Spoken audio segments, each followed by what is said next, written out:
Tunagrahita adalah kondisi di mana seseorang memiliki kemampuan intelektual di bawah rata-rata dan mengalami kesulitan dalam perilaku adaptif seperti keterampilan sosial, komunikasi, dan perawatan diri.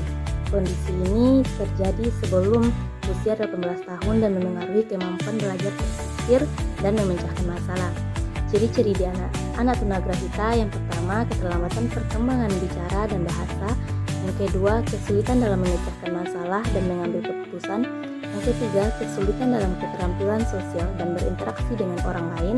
Yang keempat, keterbatasan perkembangan motorik. Yang kelima, kesulitan mengingat sesuatu. Dan klasifikasi dari tunagrahita ada yang ringan, di mana memiliki IQ di antara 50 sampai 69. Yang kedua, mampu belajar keterampilan akademik dasar. Yang ketiga, dapat hidup mandiri dengan dukungan. Dan klasifikasi selanjutnya ada yang sedang, di mana memiliki IQ di antara 35 sampai 49, mampu belajar keterampilan perawatan diri dan keterampilan kerja sederhana. Dan yang terakhir, membutuhkan dukungan dalam kehidupan sehari-hari. Klasifikasi yang berat yaitu memiliki IQ antara 20 sampai 34, membutuhkan pengawasan dan bantuan terus-menerus. Dan klasifikasi yang sangat berat memiliki IQ di bawah 20, membutuhkan perawatan dan pengawasan penuh. Yang terakhir, memiliki keterbatasan dalam komunikasi dan mobilitas. Penyebab dari anak tunagrahita adalah yang pertama, faktor genetik seperti sindrom Down, dan yang kedua, masalah selama kehamilan seperti infeksi atau paparan zat berbahaya. Yang ketiga, masalah saat kelahiran seperti kekurangan oksigen. Yang keempat, penyakit atau cedera setelah kelahiran seperti meningitis atau cedera kepala. Dan untuk penanganan dari anak tunagrahita sendiri ada beberapa. Yang pertama, intervensi dini saat penting untuk membantu anak-anak dengan tunagrahita mencapai potensi mereka. Dan yang kedua, pendidikan khusus dan terapi dapat membantu mengembangkan keterampilan akademik, sosial, dan perawatan diri. Dan yang terakhir, dukungan keluarga dan masyarakat juga penting untuk membantu individu dengan tunagrahita hidup mandiri dan berpartisipasi dalam masyarakat.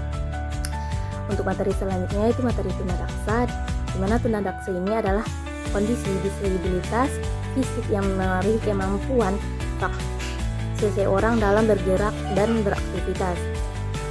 Kondisi ini dapat disebabkan oleh berbagai faktor, baik bawaan sejak lahir maupun akibat penyakit atau kecelakaan. Istilah tunadaksa berasal dari kata tuna yang berarti kurang dan daksa yang berarti tubuh. Jadi tunadaksa berarti kondisi tubuh yang kurang sempurna.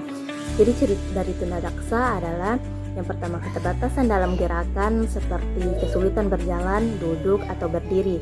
Yang kedua, kelainan bentuk tubuh seperti anggota tubuh yang tidak lengkap atau tidak normal. Yang ketiga, gangguan koordinasi gerakan. Dan yang keempat, gangguan pada fungsi otot, tulang, dan sendi. Dan yang terakhir, postur tubuh yang tidak normal. Penyebab dari anak tunadaksa: yang pertama, faktor genetik atau bawaan sejak lahir. Yang kedua, penyakit seperti polio atau cerebral palsy. Yang ketiga, kecelakaan yang menyebabkan cedera pada tulang, otot, atau saraf. Dan yang terakhir, kelainan pada sistem saraf pusat. Untuk jenis-jenis tunadaksa sendiri dapat dikelompokkan berdasarkan penyebab dan tingkat keparahannya. Yang pertama itu disabilitas neuromuskuloskeletal, disebabkan oleh kelainan pada sistem saraf pusat seperti cerebral palsy. Dan disabilitas muskuloskeletal disebabkan oleh kelainan pada otot, tulang, atau sendi seperti polio atau amputasi. Untuk penanganan anak tunadaksa sendiri ada beberapa. Yang pertama, intervensi dini sangat penting untuk memaksimalkan potensi individu tunadaksa. Yang kedua, fisioterapi dan terapi atau okupasi dapat membantu meningkatkan fungsi gerak dan kemandirian. Yang ketiga, penggunaan alat bantu seperti kursi roda atau alat bantu jalan. Dan yang keempat, ada pendidikan khusus dan dukungan psikologis. Dan yang terakhir, menciptakan lingkungan yang aksesibel. Itulah materi tunagrahita dan tunadaksa yang saya simpulkan.